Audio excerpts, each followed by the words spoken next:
Hi there, kindergartners. When is it fun for you to run around and make a lot of noise? Maybe outside when you're playing.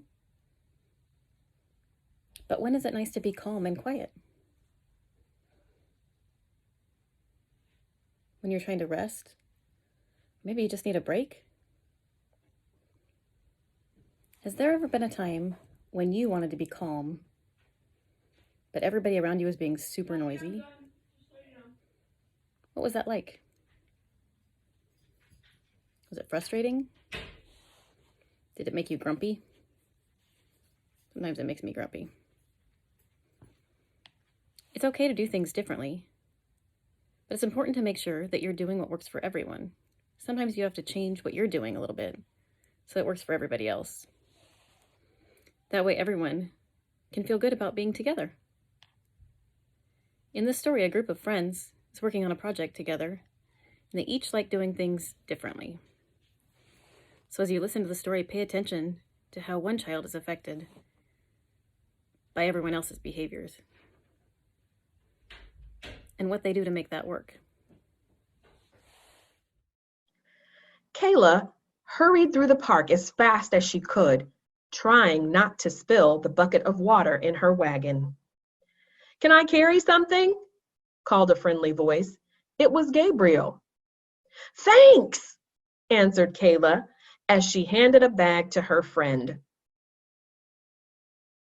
"Whoa, what's in here?" asked Gabriel, slinging the heavy bag over his shoulder. "That's all the paint that was left over after my brother's baseball team decorated shirts," Kayla explained. "Did you bring an old shirt to paint?" Gabriel nodded. "Yep, this is going to be so much fun." Jordan was already waiting at the treehouse when the kids arrived. "Check this out," he said, holding up a big white t-shirt. "My dad's old shirt comes down to my knees." "Good thing we have a lot of paint," laughed Gabriel. He dumped the bag upside down, spilling out neon fabric paints, brushes, and spray bottles.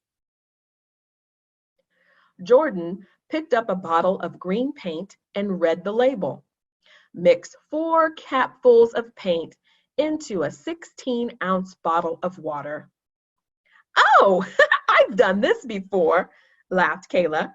She had already filled a spray bottle with water and was about to squirt in some turquoise paint. She didn't usually worry about details like measuring. "I really think we should measure that," said Jordan. Kayla noticed that Jordan looked a little worried. She knew that he did a lot of baking with his sister, and that he was always very careful about following recipes. "Okay, measuring works too," she said, smiling and handing him the paint. "Would you do that part?" After all the paint and water had been measured and mixed, the kids spread their t-shirts onto the grass. Gabriel picked up a bottle and sprayed bright orange paint across his shirt. "Wow, it looks like fireworks exploding," he exclaimed. "Boom, bang, pop." Jordan squeezed a tube of magenta paint onto his shirt, going slowly and carefully so that he could make a perfect spiral design.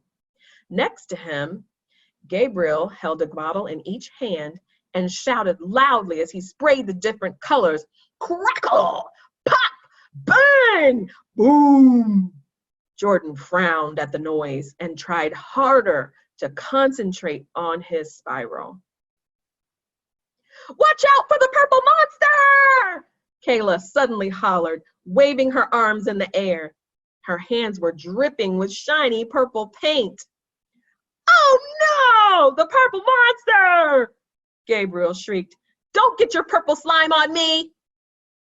Jordan sighed and slid his shirt farther away from his friends, trying not to smear his design. "You can't stop the purple monster!" shouted Kayla as she chased Gabriel around the tree. Then she chased him around Jordan. Jordan stopped painting and crossed his arms. As Kayla stopped to catch her breath, she noticed Jordan sitting quietly by himself. "Did you finish your t-shirt?" she asked. "I wanted to put some more swirls on the bottom," Jordan answered, "but this isn't working for me. It's really loud, and I'm afraid that someone's going to step on my shirt." "We were just having fun," said Gabriel. Then he looked at Jordan's unfinished shirt. "But I guess that's not fair if it made things hard for you. We should have been more considerate." "We should compromise and play on the other side of the tree so we don't bother you," Kayla suggested. "That works for me," agreed her friends. While Jordan added more swirls to his shirt, Gabriel and Kayla played more quietly on the other side of the tree. After a while, they suddenly heard a noise from behind them. It was Jordan. He'd finished his shirt and his hands were covered in slimy green paint.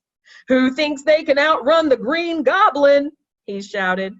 The kids screamed and laughed as they ran from the monster. At the end of the afternoon, the t-shirts were dry enough to wear. They were as different as the kids who made them, but just like the kids, they all went together just fine. Your silly smiles bring me laughter. That's how we are together.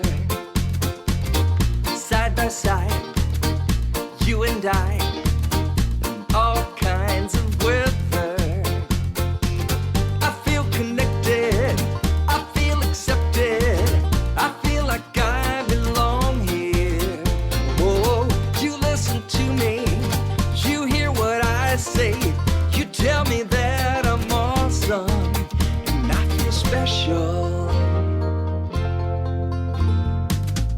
Blowing bubbles, splashing puddles, spending the day together. Whoa, riding bikes, climbing trees, in all kinds of weather. I feel connected, I feel accepted, I feel like I belong here. Whoa, you listen to me, you hear what I say. You tell me that I'm awesome, and I feel special. We're better together. We're better together. We're better together. We're better together.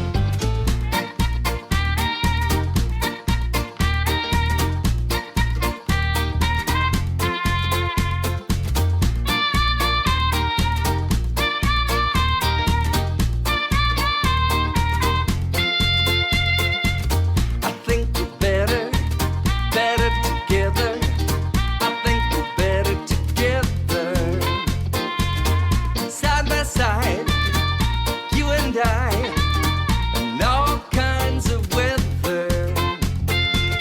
I feel connected, I feel accepted, I feel like I belong here. Whoa, you listen to me, you hear what I say. You tell me that I'm awesome, and I feel special. We're better together. We're better together. We're better together. We're better together. We're better together. We're better together. We're better together. So if you and your friend have different ways of doing things, should you just not play with them ever? No. That wouldn't be any fun. We can learn new ways of doing things. And our friends can help us learn new things so that we can all work together. It's way more fun to work with people.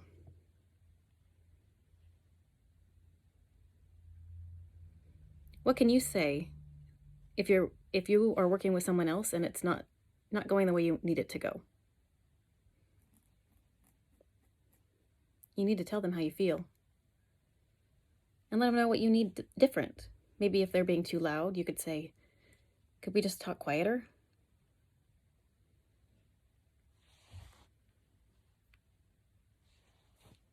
What if you are the one being loud?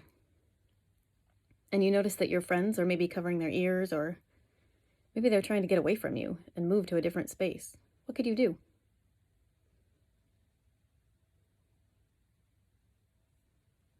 How can you tell that your friend is having a hard time? You have to pay attention. Think about other people's feelings. And ask questions. You can do it.